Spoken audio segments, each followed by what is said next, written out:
The Marvels gets moved to November from its original summer slot, and Ant-Man and the Wasp: QUANTUMANIA is falling harder than we had originally anticipated for its opening weekend at the box office. We're going to tell you why they're connected. Here we go.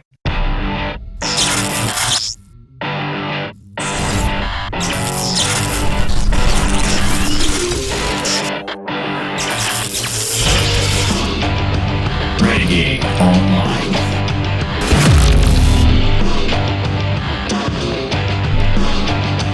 Well, welcome back. Another great day here at Valiant Renegade. It's good to see everybody out there once again. And if you are like one of the many folks watching this video right now that are not yet subscribed, please turn that little red subscribe button to gray, hit that like button, hit that notification bell, share this sucker out on the social medias, and of course, please do leave a comment before you head out the door today.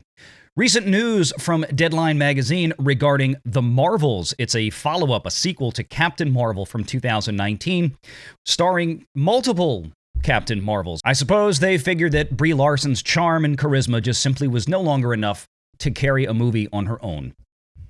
And here's the gist of it. The Marvels zooms to November, and Haunted Mansion is going in late July with a release date switcheroo here. This from Deadline magazine's Anthony D'Alessandro. And just to give you a rough idea of how wild and ridiculous the Disney release schedule is in the theaters, take a look at this. Guardians of the Galaxy 3, May 5th. Little Mermaid, May 26th. Elemental, June 16th.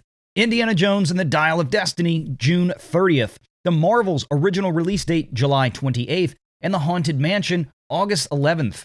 So basically, within the span of 3 months, Disney is releasing 6 major motion pictures, or at least they had originally planned to. Now remember, the productions on those things at this point are largely complete, although there is, of course, some post-production still going on. The big thing for the Walt Disney Company is having to spend a tremendous amount of money within a 90-day window to market properly all of these films. Every single one of the films on that list would come with at least a $100 million marketing budget, if not significantly more in some cases.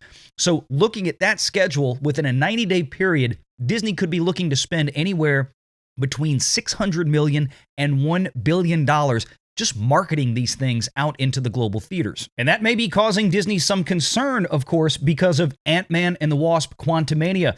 The Rotten Tomatoes score for the critics side of things now is at the level of Eternals, just about 1 percentage point above it.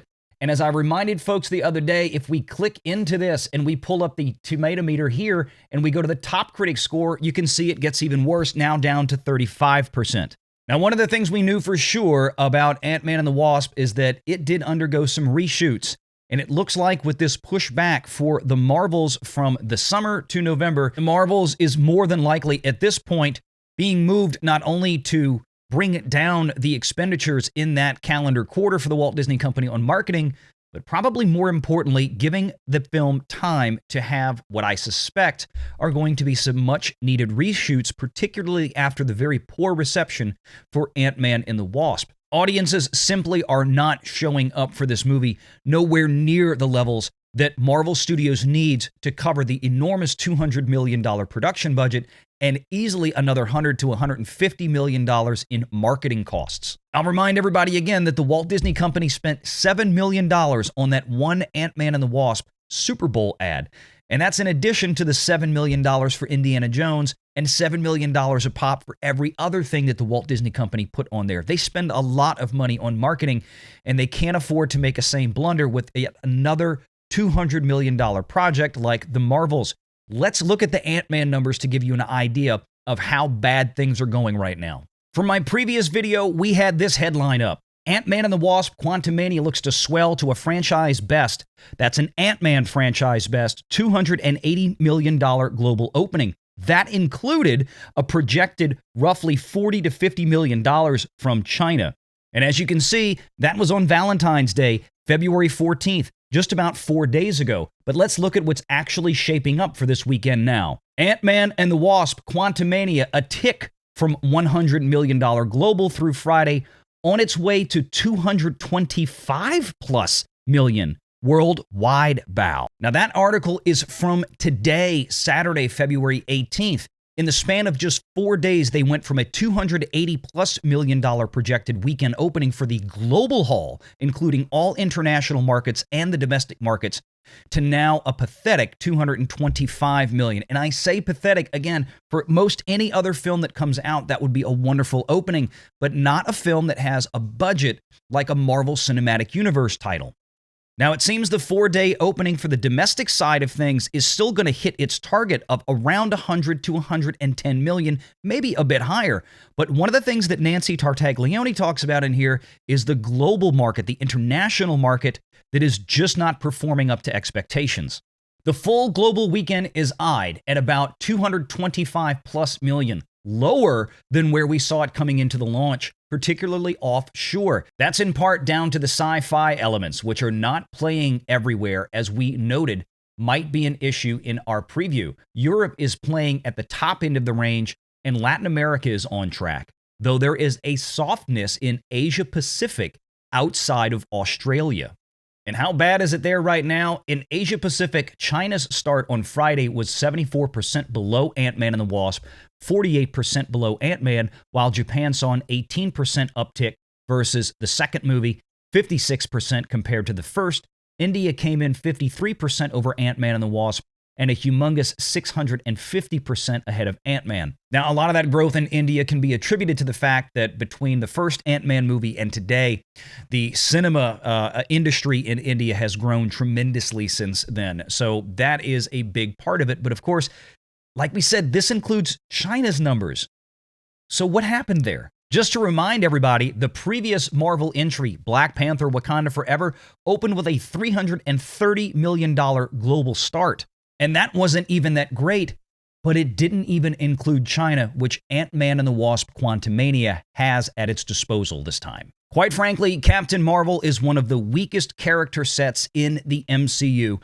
And as I've stated many times in the past, had the first movie not been placed as a direct lead-in to Avengers Endgame, there is no way on earth that film ever would have come close to $1 billion.